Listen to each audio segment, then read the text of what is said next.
Rajkot marketing યાર્ડમાં આજે જર્સીની સૌથી વધારે આવક કપાસ, ઘઉં, ચણા, કાળા તલ, ડુંગળી અને મગના પાકની થઈ છે.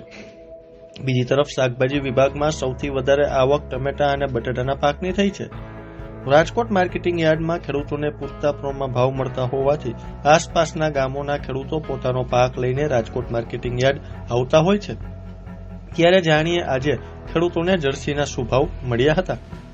આજરોજ રાજકોટ માર્કેટિંગ યાર્ડમાં અંદાજે 6,500 થી વધુ વાહનોની આવક થઈ હતી, જેમાં મગફળીની આવક 40,000 ક્વિન્ટલ, કપાસની આવક 3600 ક્વિન્ટલ, સોયાબીનની આવક 700 ક્વિન્ટલ, ઘઉંની 1,000 ક્વિન્ટલ, લસણની 900 ક્વિન્ટલ, સિંગફાળા 2700 ક્વિન્ટલ, મગની 860 ક્વિન્ટલ, જીરુની 1,020 ક્વિન્ટલ અને કાળા તલની આવક 240 ક્વિન્ટલ નોંધાઈ હતી. ઉપરોક્ત જર્સીઓ ભરેલા વાહનોને માર્કેટિંગ યાર્ડમાં ક્રમવાઇઝ પ્રવેશ આપીને ઉતરાઈ કરવામાં આવી હતી. રાજકોટ માર્કેટિંગ યાર્ડના chairman Jayesh Bogra, vice chairman તથા ડિરેક્ટરો સહિતના સ્ટાફ દ્વારા ઉતરાઈની સંપૂર્ણ વ્યવસ્થા કરવામાં આવી હતી.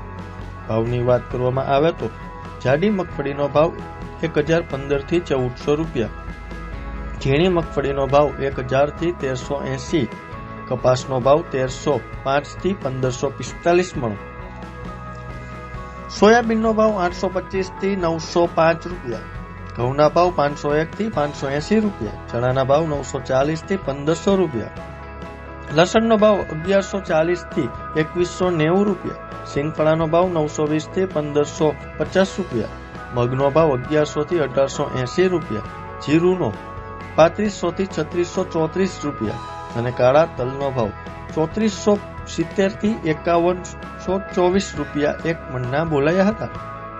યાર્ડમાં સૂકી ડુંગળીની આવક 4,500 ક્વિન્ટલ થઈ હતી. ડુંગળીના ભાવ ખેડૂતોને 40 થી 245 રૂપિયા એક મણના મળ્યા હતા.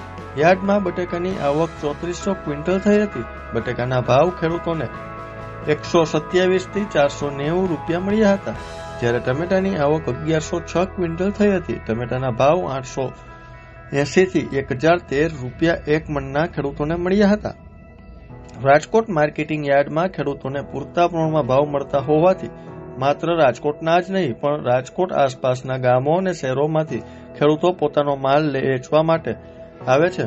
રાજકોટ માર્કેટિંગ યાર્ડમાં મોરબી, સુરેન્દ્રનગર અને હળવદ સહિતના શહેરોના ખેડૂતો પોતાનો પાક લઈને રાજકોટ માર્કેટિંગ યાર્ડ આવે છે.